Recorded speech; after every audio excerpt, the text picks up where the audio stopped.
Hi, welcome to Infinity Within Coaching Podcast. My name is Nita Kruger and I am your host. Also, this is a big milestone moment. Welcome to the first ever fully recorded Infinity Within show number 63. Lucky number 63. I hope you stick with me through the entire show today because we are going to be talking about and discussing a really unpopular, this is so unpopular thing that it blows my mind that people are so judgy and shamey and create this space where we can't move forward in healing, right? We can never manifest or become or create the things that we want for us in our lives if we never heal from the things that are hurting us, the belief systems that we were trained, those things that keep us locked right where we don't want to be in life. So it's incredibly important that we face down the reality of this very ugly, very, what would you even, like when people all do the comments, the ugly comments on a stream, like that we have to face that down. Now, I'm not saying we have to go out there and start a war and push back, but in our own mind and in our body and our soul, we have to step away from society's angry view at the reality that you cannot heal until you accept that you've been hurt. Now, I'm going to take that a little bit deeper because what society seems to be saying right now is that you are not allowed to be a victim, that you are not allowed to be in a space of hurt and pain and be a victim of whatever has happened to you. And I'm going to be really honest with whatever has happened to you. That is going to unfold and deepen as you begin to open the door to healing. Because, let's just take, for instance, if you go, oh, I'm in an abusive marriage, right? My marriage is mentally and some physical abuse and gaslighting and some serious emotional stunted abuse, right? You start therapy and you're going to start realizing, if you have a good therapist, they're going to start connecting those dots to larger patterns in your life that are, it's not just one person in your life who treats you like that. There are multiple people in your life that may have treated you like that, possibly even into childhood. So some of the patterns of your behavior that have developed, your survival patterns that have developed, are not related to the person sitting in front of you causing the current abusive situation. They are related to 4 relationships back and a parent that you don't even live with anymore. You don't know all these things when you open the first door. You have no idea where your healing journey is going to go or how long it's going to take or how many breakthroughs, how many holy crap, I can't believe I just learned that I didn't know that. I can't believe that I've never understood what happiness, what, absolute joy felt like. I've never been strong enough in my sense of self to sleep appropriately, to actually prioritize sleep. Side note, it is a common abuse tactic to disrupt and interrupt, control, and manipulate your sleep patterns because it keeps you locked in a state of confusion. So, don't take lightly if you're working with a therapist and they're like, well, how are your sleep habits? How is your sleep hygiene? And you're like, oh, I sleep fine. I sleep 5 hours a day, maybe 6 sometimes. That's not fine, right? It's all like our entire body, our emotional, spiritual, soulful self is all tied together. So those innate moments where somebody disrespects us to the point where over and over and over, they've chiseled away at the very being of who we are. that is going to affect everything else about us. And just pick up any healing book that's currently on the market, and it's going to, in its way, in that author's view, it's going to tell you a similar, same thing. Okay. So back to, why is it important that you accept that you're a victim? This was a really hard thing for me, because I am through and through a very proud, very direct, very strong, John Wayne, Louis L'Amour, like, let's get out there and fix the problem. Let's face it. Let's have integrity. Let's be direct. But all of those things that I was on the outside didn't address all the things that were happening behind closed doors, all the things that I was ignoring and hiding from the outside world, all of the things that were destroying me. I'm going to read you an excerpt from my book that's coming out soon, and it's GTFO, is Get the Fuck Out of Abuse, Narcissistic Abuse, because not all abuse happens from narcissists, but not all people are narcissists. Sometimes people just do really bad things, really, really bad things. Okay. And when people do really, really bad things to you, that creates hurt, and that makes you a victim of whatever they've done to you. Whether society likes it or not, it doesn't matter. But our mindset is often this: it'll never happen to me. It's not that bad, right? Can you imagine your mind saying this? I can't leave. Marriage is forever. I'm so ashamed. Well, what will people say? And it won't happen again. They said it won't happen again, so it won't happen again. Even though it's happened again, it's not going to happen again. Next time, I will leave next time. I'm so embarrassed. I'll lose everything. I'm staying for the kids. Not a good idea. It's better when and you can fill in the blank there with whatever you didn't do right. It's not real. And how is this my life? These statements and so many more played on auto repeat over and over for decades. And what I did not realize was that there was one thing that would make all of these stop playing on auto repeat as my life sped by on fast forward.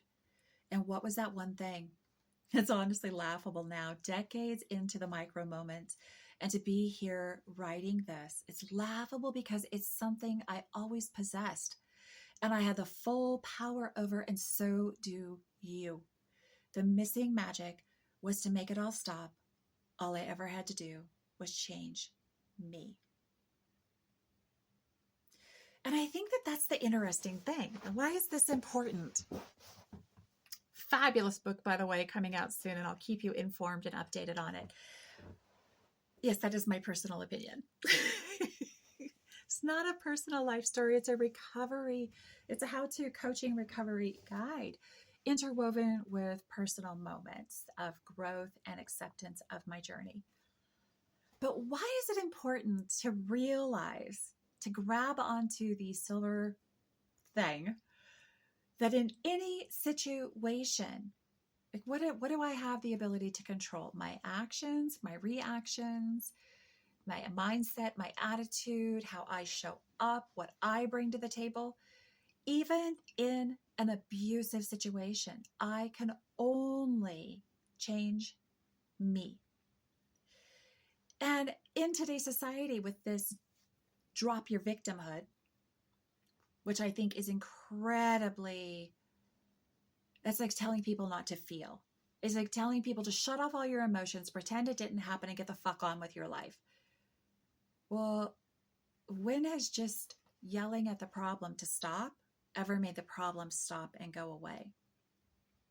In fact, for so many years, and we heard it there in the first, and I embellished a bit on the top part. I got a little ad-libby, But it says, I am so ashamed. What will people say? That was me. Christ, I was so ashamed of what was happening behind closed doors, and I hid it for decades. I didn't even recognize it fully. Let's get honest. I didn't fully even know. But then when I started to know, I still hid it because I was trained to do that from my whole life, trained to obey. And I was good at obeying. So how could I suddenly change me in a world that is going to guilt me and shame me for doing what's safe for me and my family? How can you possibly do that? It takes incredible self-belief, courage. It takes courage and resiliency to say, I am going to do what's best for me. And society will shame you into staying away from being a victim, because the very first thing that you've got to realize in order to heal is that you have to accept the fact that things that were out of control, out of your ability to change, happened to you that robbed you of, I'm going to let you fill in the blank there. I can feel, like, deep in my soul, I can feel the turmoil and the tears just want to start and want to roll out. And I know that that is because there is so much hurt and pain that happens to us that society doesn't want us to commit suicide, but they don't, sure as fuck, don't want us to talk about it either. Get out of your victimhood. Step out of your victimhood. Change your life. Make it happen. It isn't that easy. You cannot take somebody who has for an entire lifetime been taught to abandon everything that they think and feel and then suddenly just make it better.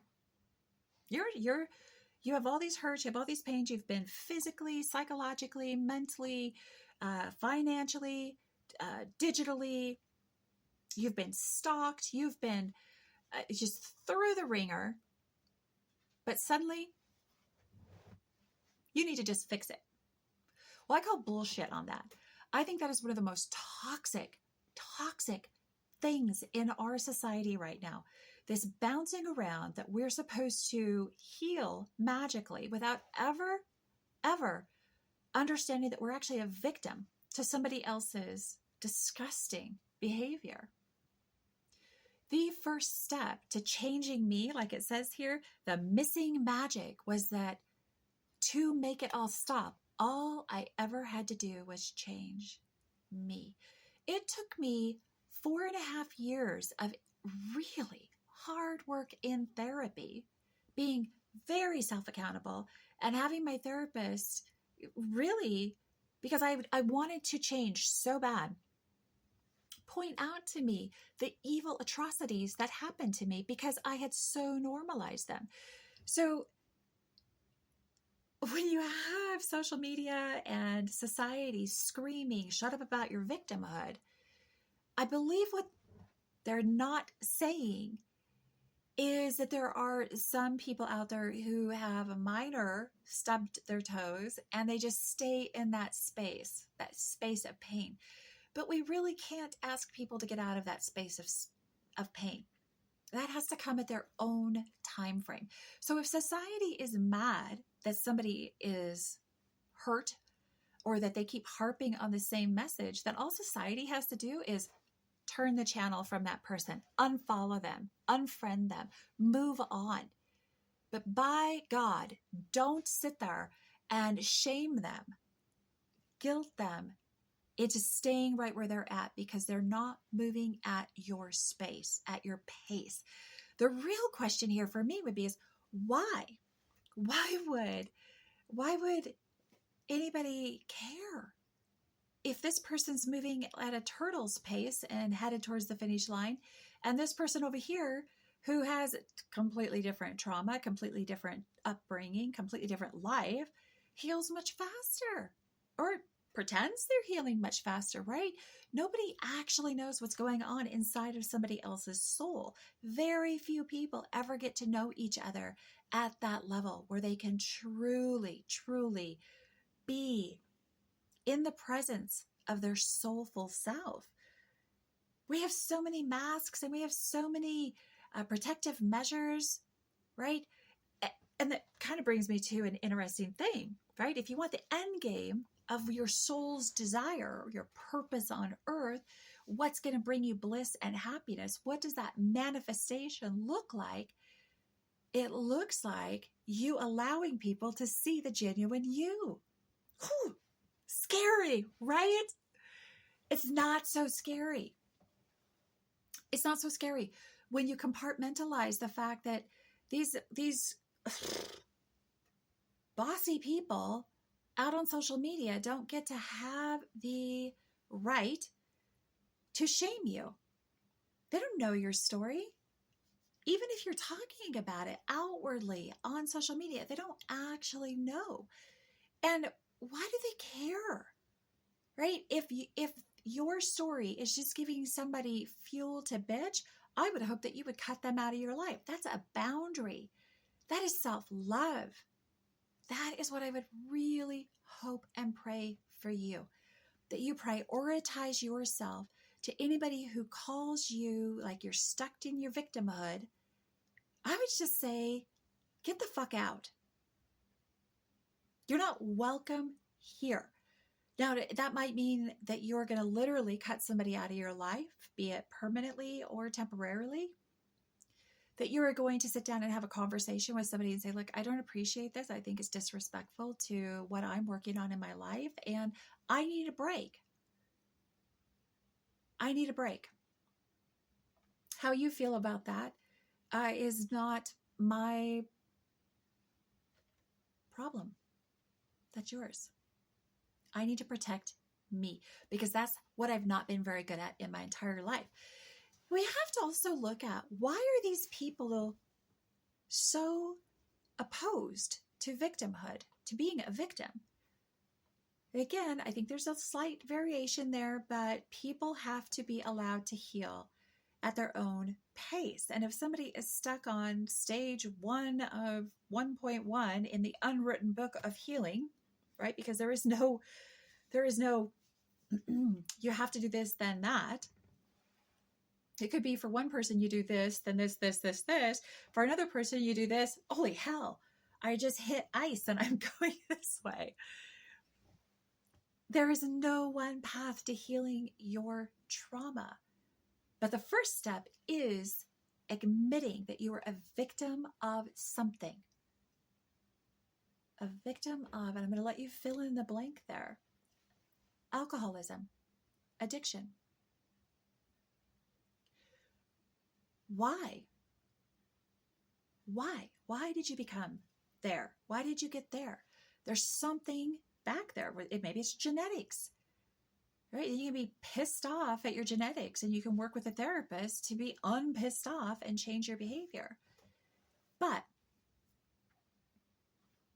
maybe you were born to a narcissistic parent. You learned a lot of really unhealthy normals.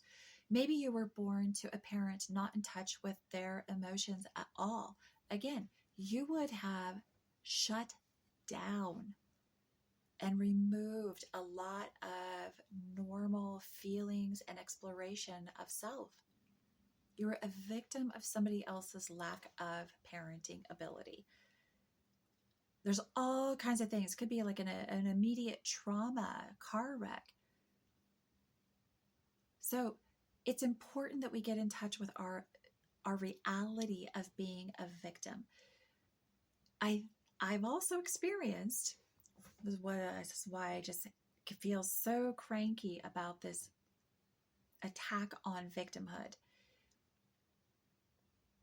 I have experienced also that a lot of the people out there who seem to be screaming against the reality of somebody stepping forward into healing and becoming a victim so that they can actually heal, right? Because we can't be whole and healthy, never achieving our goals, never having happiness, never working in the job that we want to work in, never, never, never, never. But we can't be whole and happy and fulfilling our soul's desire and be never, never, never.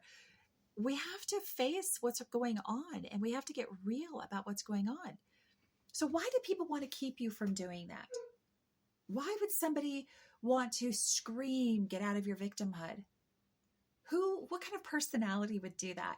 And I know you're hitting on the answer right now. I know that you are. Dominant, control bearing people.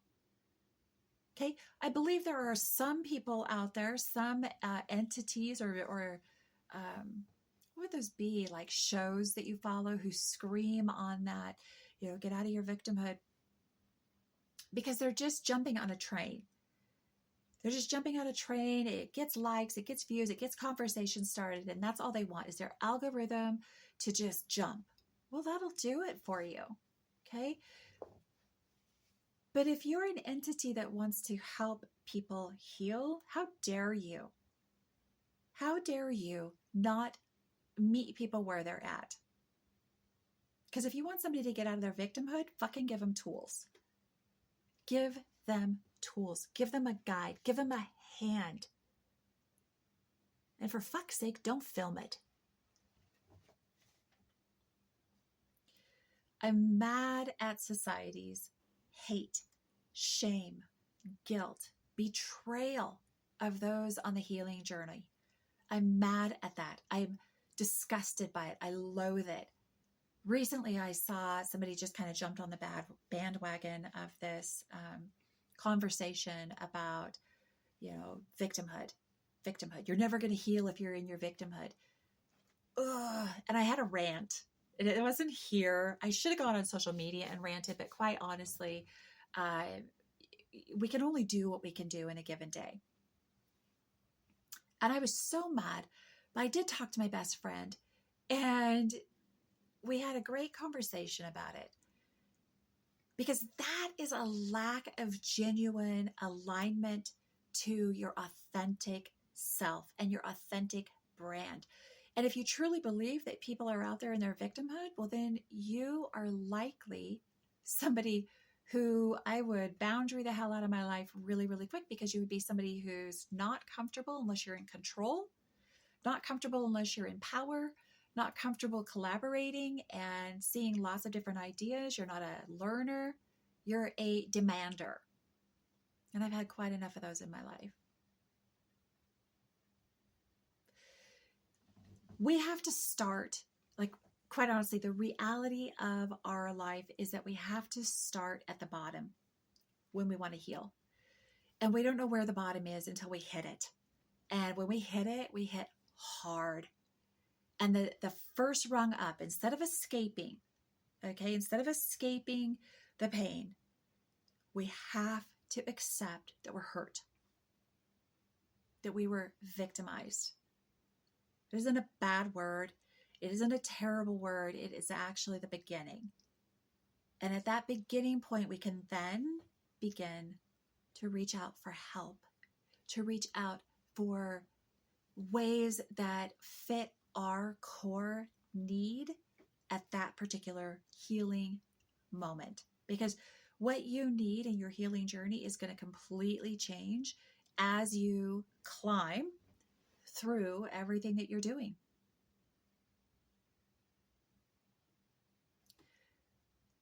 I'm trying to think of a different way to say that. When I started in maybe 2016, 2017, just researching different ideas, because my core self, my intuition was telling me I wasn't safe and that everything that was happening was dangerous. But I didn't really know what was dangerous. I just knew it was. Everything that was happening was very normal, although escalating in rage, escalating in, that like I'm walking on eggshells, I'm being gaslit. My entire sanity is like fighting to stay alive.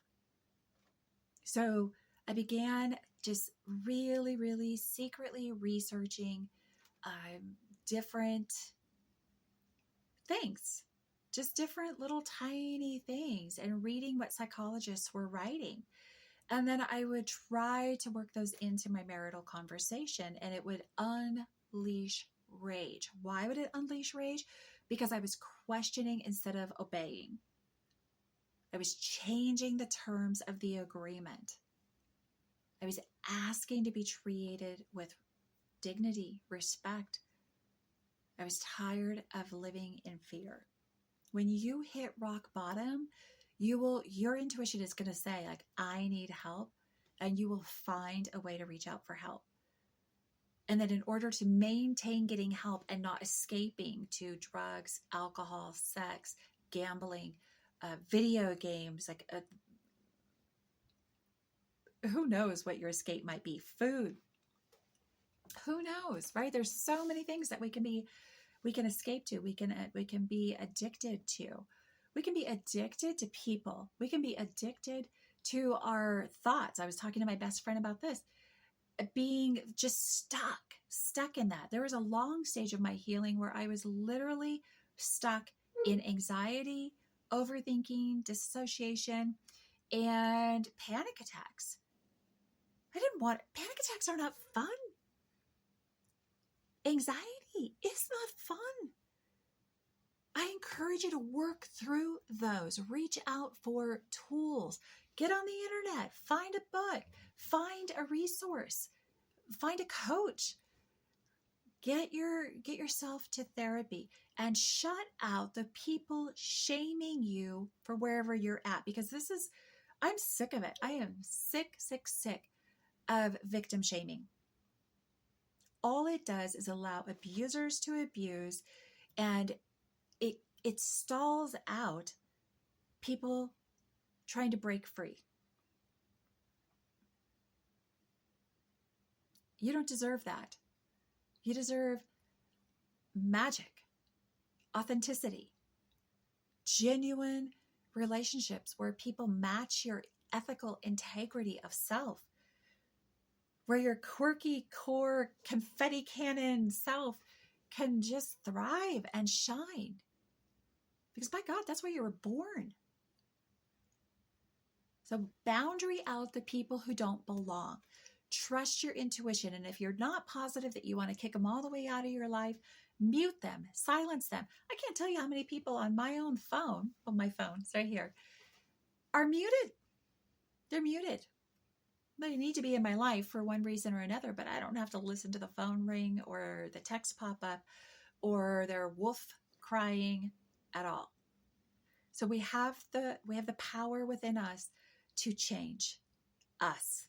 Now, the chaotic situations around us, we don't always have the power to leave those immediately, but we do have the power to begin taking steps to get in a better situation. And that is what I want to empower you to do and encourage you to do. I want you to get rid of all those people who are victim shaming. Just tell them to fuck the fuck off, get the fuck out. We're not having any of that in our life anymore. That's just one boundary. You don't even have to tell them. You don't have to go on the internet and re-traumatize yourself by having a fight with these people who are not ever going to see it your way. We do not want to chase people even to prove we're right. That's our trauma reacting. We don't need to do that. We don't need to do that. What we need to do is just shut them out. Just shut them out and trust. Trust in yourself. Have a conversation with your coach or therapist about that. If you don't have a therapist, if you don't have a coach, get out there and find one that aligns with your core values. When my book comes out, it's going to have an entire chapter on how to find the right, safe therapist for you. My own therapist said something. Let me see if I can scroll down here just real quick and see if I can find it. He said the most amazing thing, and I don't know if I'm going to find it in here. It's bolded, so it was easy to find.